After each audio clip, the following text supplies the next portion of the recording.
ನಮಸ್ಕಾರ, welcome back to my channel. ನಾನು Kavita. Last previous ವ್ಲಾಗಲ್ಲಿ ಕೇಳಿದ್ರಿ ಡೈಲಿ ವ್ಲಾಗ್ಸ್ ಜೊತೆಗೆ ವೆಯ್ಟ್ ಲಾಸ್ ವ್ಲಾಗ್ನು ಶೇರ್ ಮಾಡಿ ಅಂತೇಳಿ. ಸೊ ಹಾಗಾಗಿ ನಾನು ವೆಯ್ಟ್ ಲಾಸ್ ಮಾಡಬೇಕಾದ್ರೆ ನನ್ನ ಜರ್ನಿಯಲ್ಲಿ ಯಾವ ರೀತಿ ಎಲ್ಲ ನಾನು ವೆಯ್ಟ್ ಲಾಸ್ ಫುಡ್ಗಳನ್ನ ತೊಗೊಂಡಿದ್ದೆ, ಆ ಥರದ ರೆಸಿಪೀಸ್ಗಳನ್ನ ನಾನು ಮತ್ತೆ ಕಂಟಿನ್ಯೂ ಮಾಡಿ ಶೇರ್ ಮಾಡ್ತಾಯಿದ್ದೀನಿ.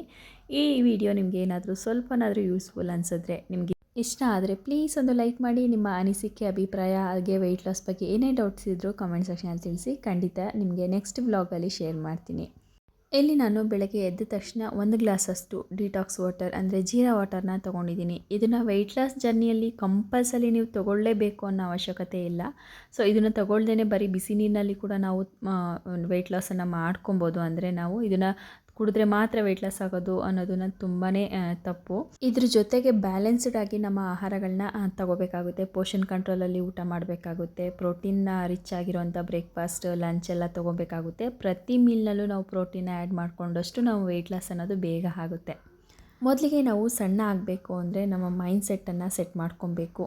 ಕಾನ್ಫಿಡೆಂಟಾಗಿ ನಾನು ಎಲ್ಲನೂ ತಿಂದ್ಕೊಂಡಿದ್ದೀನಿ, ಏನನ್ನೂ ಬಿಟ್ಟಿಲ್ಲ ಅನ್ನೋ ಅಂಥ ಮೈಂಡ್ ಸೆಟ್ಟಲ್ಲಿ ನಾವು ನಮ್ಮ ಡಯಟನ್ನು, ಆರೋಗ್ಯಕರವಾದ ದಿನವನ್ನು ಶುರು ಮಾಡಬೇಕಾಗುತ್ತೆ. ಮೊದಲಿಗೆ ಒಂದು 5 ಟಿಪ್ಸ್ನ ನಾವು ಕಡ್ಡಾಯವಾಗಿ ಫಾಲೋ ಮಾಡಬೇಕಾಗುತ್ತೆ. ಏನಂತ ಅಂದರೆ, ಫಸ್ಟಿಗೆ ಸಕ್ಕರೆ ಎಷ್ಟು ಸಾಧ್ಯನೋ ಅಷ್ಟು ಸಕ್ಕರೆಯನ್ನು ಕಂಪ್ಲೀಟಾಗಿ ಸ್ಟಾಪ್ ಮಾಡಬೇಕಾಗುತ್ತೆ. ಸಕ್ಕರೆಯಲ್ಲಿ ಮಾಡಿರೋವಂಥ ಯಾವುದೇ ಐಟಮ್ನೂ ಕೂಡ ನಾವು ತಿನ್ನಬಾರ್ದು. ಹಾಗೆಯೇ ಅದ್ರ ಜೊತೆಗೆ ಮೈದಾಯಿಂದ ಮಾಡಿರೋವಂಥ ಯಾವುದೇ ಬೇಕರಿ ತಿಂಡಿಗಳಾಗಿರ್ಬೋದು, ಮನೆಯಲ್ಲೇ ಮಾಡಿರೋವಂಥದ್ದಾಗಿರ್ಬೋದು, ಮೈದಾ ಕೂಡ ಕಂಪ್ಲೀಟಾಗಿ ಅವಾಯ್ಡ್ ಮಾಡಬೇಕು. ಹಾಗೆಯೇ ರಿಫೈನ್ಡ್ ಆಯಿಲ್ ಆಗಿರ್ಬೋದು ಅಥವಾ ಉಪ್ಪು ಯಾವುದೇ ಹೇಳ್ತೀವಿ ನಾವು, ವೈಟ್ ಸಾಲ್ಟ್, ಈ ಥರದನ್ನೆಲ್ಲ ಆದಷ್ಟು ಕಡಿಮೆ ಮಾಡಿದ್ರೆ ತುಂಬಾ ಒಳ್ಳೆಯದು. ಅದ್ರ ಬದಲಾಗಿ ಎಣ್ಣೆ ಬದಲಾಗಿ ಆಲಿವ್ ಆಯಿಲ್ ಸಿಗುತ್ತೆ. ನಾರ್ಮಲ್ ರಿಫೈನ್ಡ್ ಆಯಿಲ್ ಬದಲಾಗಿ ಆಲಿವ್ ಆಯಿಲು, ತೆಂಗಿನ ಎಣ್ಣೆ, ಕೊಬ್ಬರಿ ಎಣ್ಣೆ ಈ ಥರದ್ದೆಲ್ಲ ಸಿಗುತ್ತೆ. ನಾವು ಗಾಣದಲ್ಲೇ ಮಾಡಿಸಿದ್ರೆ ಇನ್ನೂ ಒಂದು ತುಂಬಾ ಒಳ್ಳೆಯದು ಅಂತಲೇ ಹೇಳ್ತೀನಿ. ಹಾಗೆಯೇ ಈಗ ತೋರಿಸ್ತಾ ಇರೋ ಫುಡ್ ರೊಟೀನ್ ಜೊತೆಗೆ ನೀವು ಪ್ರತಿದಿನ 20ರಿಂದ 25 ನಿಮಿಷ ಅಥವಾ ಒಂದು ಅರ್ಧ ಗಂಟೆನಾದರೂ ಎಕ್ಸಸೈಸ್ ಅಥವಾ ವಾಕಿಂಗ್ ಅಥವಾ ನಿಮಗೆ ಯಾವುದು ಇಷ್ಟ ಆಗುತ್ತೆ, ಡ್ಯಾನ್ಸ್ ಆಗೋದು, ಜುಂಬಾ ಆಗಿರ್ಬೋದು, ಯೋಗ ಆಗಿರ್ಬೋದು, ಈ ಥರದ್ದು ಯಾವುದೇ ಒಂದು ಆ್ಯಕ್ಟಿವಿಟಿನ ನೀವು ಫಾಲೋ ಮಾಡೋದ್ರಿಂದ, ಫಿಸಿಕಲ್ ಆ್ಯಕ್ಟಿವಿಟಿ ಮಾಡೋದ್ರಿಂದ ನಿಮಗೆ ಒಂದು ಒಳ್ಳೆ ಎಫೆಕ್ಟಿವ್ ಆಗಿರುವಂಥ ರಿಸಲ್ಟ್ಸ್ ಸಿಗುತ್ತೆ. ಬೇಗ, ಎಷ್ಟು ಸಾಧ್ಯನೋ ಅಷ್ಟು ಬೇಗ. ತಿಂಗಳಲ್ಲಿ 3ರಿಂದ 4 kg ಆರಾಮವಾಗಿ ನಾವು ಕಡಿಮೆ ಮಾಡ್ಕೋಬೋದು. ಎಲ್ಲ ಥರದ ಫುಡ್ಡನ್ನು ತಿಂದ್ಕೊಂಡು ಯಾವುದನ್ನು ಕೂಡ ಬಿಡೋ ಆಗಿಲ್ಲ. ಆದರೆ ಪೋಷನ್ ಕಂಟ್ರೋಲಲ್ಲಿ ನಾವು ಊಟನ ತೊಗೋಬೇಕಾಗುತ್ತೆ. ನಾವು ಹೇಳ್ದು ಎಲ್ಲ ಥರದ ತಿನ್ಬೋದು ಅಂತೇಳಿ ಎಲ್ಲ ಜಾಸ್ತಿ ತಿಂದ್ಕೊಂಡು ಹಾಗೆಯೇ ವರ್ಕೌಟು ಮಾಡ್ತಾಯಿದ್ದೀನಿ ಆದರೂ ಸಣ್ಣ ಆಗಲಿಲ್ಲ ಅಂದರೆ ಅದನ್ನೆಲ್ಲ ಸಾಧ್ಯ ಆಗದೇ ಇರೋವಂಥ ಮಾತು. ಸೊ ಪೋಷನ್ ಕಂಟ್ರೋಲಲ್ಲಿ ನಾವು ಊಟನ ಮಾಡಬೇಕಾಗುತ್ತೆ. ಅದ್ರ ಜೊತೆಗೆ ವರ್ಕೌಟ್ ನಾವು ಕೂಡ ಮಾಡಬೇಕಾಗುತ್ತೆ. ಇವತ್ತಿನ ಬ್ರೇಕ್ಫಾಸ್ಟ್ಗೆ ನಾನು ಕಡಲೆಕಾಳು ಚಟ್ನಿ ಜೊತೆಗೆ ಹೆಸ್ರು ಕಾಳಿನ ದೋಸೆನ ಮಾಡಿದೆ. ಪೆಸರಿಟ್ಟು ಅಂತ ಏನು ಕರಿತೀವಲ್ಲ ಹಾಗೆಯೇ. ರಾತ್ರಿಯೇ ನಾನು ಹೆಸ್ರು ಕಾಳು ಹಾಗೆಯೇ ಅಕ್ಕಿ, ಮೊಸರು 3 ನೆನೆ ಹಾಕಿಟ್ಟಿದ್ದೆ. ಬೆಳಗ್ಗೆ ಅದೇ ಮೊಸರಿನ ನೀರಿನಲ್ಲಿ ಗ್ರೈಂಡ್ ಮಾಡ್ಕೊತಾ ಇದ್ದೀನಿ. ಅದ್ರ ಜೊತೆಗೆ ಸ್ವಲ್ಪ ಜೀರಿಗೆ, ಮೆಣಸು ಹಾಗೆಯೇ ಬೆಳ್ಳುಳ್ಳಿ, ಈ ಥರದ ಹಸಿಮೆಣಸಿನ್ಕಾಯಿ ಇದಿಷ್ಟನ್ನು ಹಾಕ್ಕೊಂಡು ಗ್ರೈಂಡ್ ಮಾಡ್ಕೊಂಡು ದೋಸೆನ ಹಾಕ್ಕೊಂಡ್ರೆ ತುಂಬ ಚೆನ್ನಾಗಿರುತ್ತೆ. ಇದಕ್ಕೆ ಬೇಕಿದ್ರೆ ನೀವು ಎಕ್ಸ್ಟ್ರಾ ಒಳಗಡೆ ತರಕಾರಿ ಕೂಡ ಹಾಕ್ಕೋಬೋದು. ಕ್ಯಾರೆಟ್, ಬೀಟ್ರೋಟ್ ಅಥವಾ ಈರುಳ್ಳಿ ಈ ಥರದನ್ನೆಲ್ಲ ಹಾಕಿ ಕೂಡ ದೋಸೆನ ಮಾಡ್ಕೋಬೋದು. ನಾನು ಸ್ವಲ್ಪ ಬಿಸಿ ಅಂದರೆ ಹೊರಗಡೆ ಹೋಗೋದಿತ್ತು, ಕ್ವಿಕ್ಕಾಗಿ ಆಗಲಿ ಅಂತೇಳಿ ಪ್ಲೈನ್ ದೋಸೆನ ಮಾಡಿಕೊಂಡೆ. ಇನ್ನು ಲಾಸ್ಟ್ ನನ್ನ ವ್ಲಾಗಲ್ಲಿ ನೋಡಿರ್ಬೋದು ಸ್ಯಾರಿ ಶಾಪಿಂಗ್ ಮಾಡಿದ್ದು. ಬಟ್ಟೆ ಎಲ್ಲ ಹಾಗೇ ಇತ್ತು, ಬ್ಲೌಸ್ ಎಲ್ಲ ಸ್ಟಿಚಿಂಗ್ ಕೊಡೋದಿತ್ತು. ಅದನ್ನು ಇವತ್ತು ಕೊಟ್ಟು ಬರೋಣ ಅಂತೇಳಿ ರೆಡಿ ಮಾಡಿಕೊಂಡು ತೊಗೊಂಡು ಹೋಗ್ತಾಯಿದ್ದೀನಿ. ಅದನ್ನು ಫಸ್ಟಿಗೆ ಕೆಲಸ ಮುಗಿಸ್ಕೊಂಡ್ರೆ ನೆಕ್ಸ್ಟು ಅದಕ್ಕೆ ಕುಚ್ಚು ಹಾಕೋದೆಲ್ಲ ಇದೆ. ಅದನ್ನು ಕೂಡ ಅಲ್ಲಿ ಸ್ಯಾರಿಗಳನ್ನ ವಾಪಸ್ ಬಂದಮೇಲೆ ಹಾಕೋಣ ಅಂತೇಳಿ, ಇನ್ನು ಹೋಗೋ ಮುಂಚೆ ಸ್ವಲ್ಪ ಪೂಜೆಯನ್ನು ಮುಗಿಸ್ಬಿಟ್ಟು ಹೋಗೋಣ ಅಂತೇಳಿ ಹೋಗ್ತಾಯಿದ್ದೀನಿ. ಇಲ್ಲಿ ನಾನು ನಾರ್ಮಲ್ ಮನೇಲಿ ಎಲ್ರಿಗೂ ಏನು ಮಾಡಿರ್ತೀನೋ ಅದೇ ಫುಡ್ಡಲ್ಲಿ ನಾನು ಯಾವ ರೀತಿ ವೆಯ್ಟ್ ಲಾಸ್ ಮಾಡಿಕೊಂಡೆ, ನಾನು ಯಾವುದೇ ರೀತಿಯ ನನಗೆ ಡಯಟ್ನಲ್ಲಿದ್ದೀನಿ ಅಂದ ತಕ್ಷಣ ಬೇರೆ ನನಗೆ ಫುಡ್ಡನ್ನು ಪ್ರಿಪೇರ್ ಮಾಡ್ಕೊಳ್ಳೋದಾಗಲಿ, ಲಂಚನ್ನು ಪ್ರಿಪೇರ್ ಮಾಡ್ಕೊಳ್ಳೋದಾಗಲಿ ಮಾಡಿಲ್ಲ. ಮನೆಯವ್ರಿಗೆಲ್ಲ ಏನು ಮಾಡಿರ್ತೀನೋ ಅದರಲ್ಲೇ ಪೋಷನ್ ಕಂಟ್ರೋಲಲ್ಲಿ ಕ್ವಾಂಟಿಟಿಯನ್ನು ಮೇಂಟೈನ್ ಮಾಡಿಕೊಂಡು ವೆಯ್ಟ್ ಲಾಸನ್ನು ಮಾಡಿದ್ದು.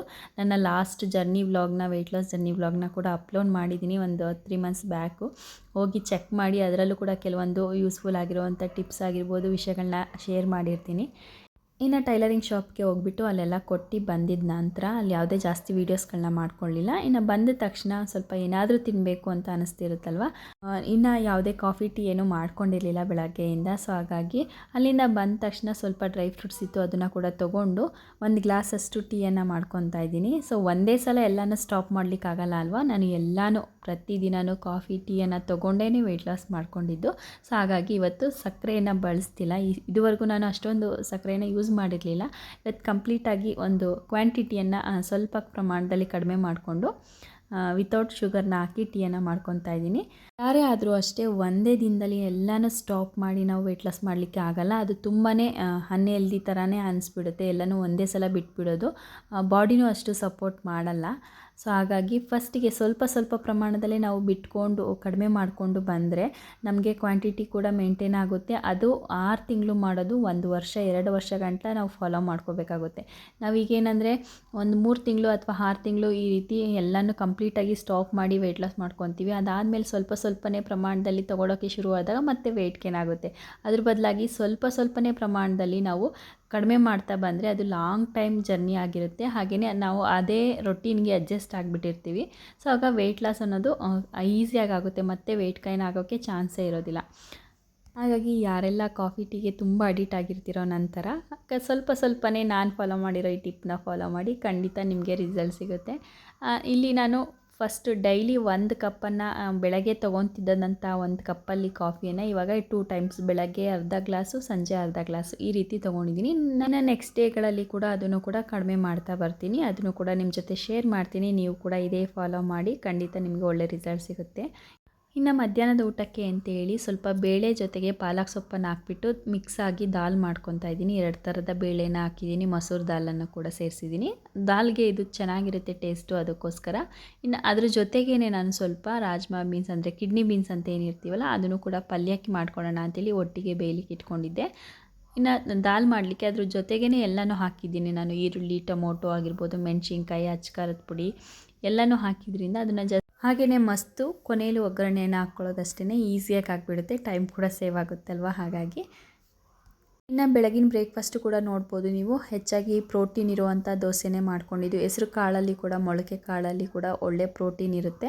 ಈಗ ಇನ್ನು ಬೇಳೆ ದಾಲ್ಗಳಲ್ಲಿ ಕೂಡ ಹೆಚ್ಚಾಗಿ ಬಳಸೋದ್ರಿಂದ ಬೇಳೆಗಳನ್ನ, ಅದರಲ್ಲೂ ಕೂಡ ಪ್ರೋಟೀನ್ ಸಿಗುತ್ತೆ. ಜೊತೆಗೆ ಫೈಬರ್ಗೋಸ್ಕರ ಹಸಿ ತರಕಾರಿಗಳನ್ನ ಕೂಡ ತೊಗೋಬೋದು. ಹಾಗೆಯೇ ಸ್ವಲ್ಪ ಪಲ್ಯ ಕೂಡ ಮಾಡ್ಕೊಂಡಿದ್ದೀನಿ. ನಮ್ಮ ಡೈಲಿ ಮೀಲ್ಸ್ನಲ್ಲಿ ನಾವು 3 ಭಾಗಗಳಾಗಿ ಫುಡ್ಡನ್ನು ತೊಗೋಬೇಕಾಗುತ್ತೆ. ಒಂದು ಕಾರ್ಬ್ಸ್, ಹಾಗೆಯೇ ಫೈಬರ್, ಹಾಗೆ ಸ್ವಲ್ಪ ಪ್ರೋಟೀನನ್ನು ತೊಗೋಬೇಕಾಗುತ್ತೆ. ಡೈಲಿ ಪ್ರೋಟೀನ್ ಅಂತೂ ಕಂಪಲ್ಸರಿ ಇರಲೇಬೇಕು. ಸೊ ಈಗ ನೋಡ್ತಾ ಇರ್ಬೋದು ನನ್ನ ಪ್ಲೇಟ್ ಯಾವ ರೀತಿಯಲ್ಲಿ ರೆಡಿ ಮಾಡ್ಕೊತೀನಿ ಅಂತ. ನಾನು ಮೊದಲೇ ಹೇಳಿದಾಗೆ ಪೋರ್ಷನ್ ಕಂಟ್ರೋಲ್ ಅಂದರೆ ಕ್ವಾಂಟಿಟಿಯನ್ನು ಮೇಂಟೈನ್ ಮಾಡಲಿಕ್ಕೆ ನಾನು 1 ಕಪ್ಪನ್ನು ಮೆಜರ್ ಆಗಿ ಇಟ್ಕೊಂಡಿರ್ತೀನಿ. ಇದೊಂದು ಕಪ್ ಇದ್ದರೆ ಸಾಕು, ಹೊಟ್ಟೆ ತುಂಬ ಊಟ ಮಾಡ್ಬೋದು. ಅಷ್ಟು ಇದನ್ನು ತಿನ್ನೋ ಅಷ್ಟರೊಳಗೆ ಹೊಟ್ಟೆ ಫುಲ್ ಅನಿಸುತ್ತೆ.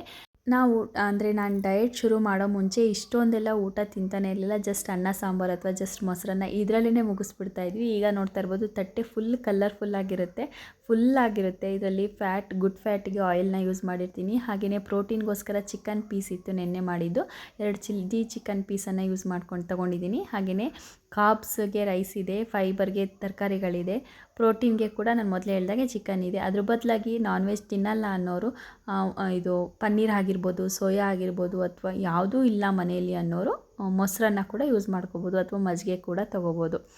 ಇನ್ನು ಈವ್ನಿಂಗ್ ಸ್ನ್ಯಾಕ್ಸ್ಗೆ ಸ್ವಲ್ಪ ಅರ್ಧ ಕಪ್ಪಷ್ಟು ಟೀಯನ್ನು ಮಾಡಿಕೊಂಡೆ ನಾನು ಮೊದಲೇ ಹೇಳ್ದಾಗೆ. ಅದಾದಮೇಲೆ ರಾತ್ರಿ ಊಟಕ್ಕೆ 2 ಫುಲ್ಕನ್ನು ಮಾಡ್ಕೊತಾ ಇದ್ದೀನಿ. ಮನೆಯವ್ರಿಗೂ ಕೂಡ ಚಪಾತಿಯನ್ನು ಮಾಡ್ತಿದ್ದೆ. ಅದ್ರ ಜೊತೆಗೆ ನಾನು ಎಣ್ಣೆನ ಹಾಕ್ಕೊಳ್ದೇನೆ 1 ಚಪಾತಿ ಹಿಟ್ಟಲ್ಲಿ 2 ಫುಲ್ಕಗಳನ್ನ ಮಾಡ್ಕೊತಾ ಇದ್ದೀನಿ.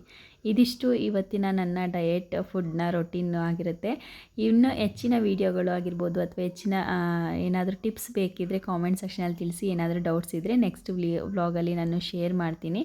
ಇವತ್ತಿನ ವಿಡಿಯೋ ನಿಮಗೇನಾದರೂ ಸ್ವಲ್ಪನಾದರೂ ಯೂಸ್ಫುಲ್ ಅನಿಸಿದ್ರೆ, ಇಷ್ಟ ಆಗಿದ್ದರೆ ಪ್ಲೀಸ್ ಒಂದು ಲೈಕ್ ಮಾಡಿ. ನಿಮ್ಮ ಅನಿಸಿಕೆ, ಅಭಿಪ್ರಾಯ, ಡೌಟ್ಸ್ ಏನೇ ಇದ್ದರೂ ಕಾಮೆಂಟ್ ಸೆಕ್ಷನಲ್ಲಿ ತಿಳಿಸಿ. ಇನ್ನು ನೆಕ್ಸ್ಟ್ ವೀಡಿಯೋಗಳಲ್ಲಿ ಕೂಡ ಇನ್ನೂ ಹೆಚ್ಚಿನ ಒಳ್ಳೆ ಹೆಲ್ದಿ ರೆಸಿಪೀಸ್ಗಳನ್ನ ಶೇರ್ ಮಾಡ್ತೀನಿ. ಹಾಗೆಯೇ ಇದ್ರ ಜೊತೆಗೆ ಕೆಲವೊಂದಷ್ಟು ಟಿಪ್ಸ್ಗಳನ್ನ ಕೂಡ ಶೇರ್ ಮಾಡ್ತಾ ಬರ್ತೀನಿ.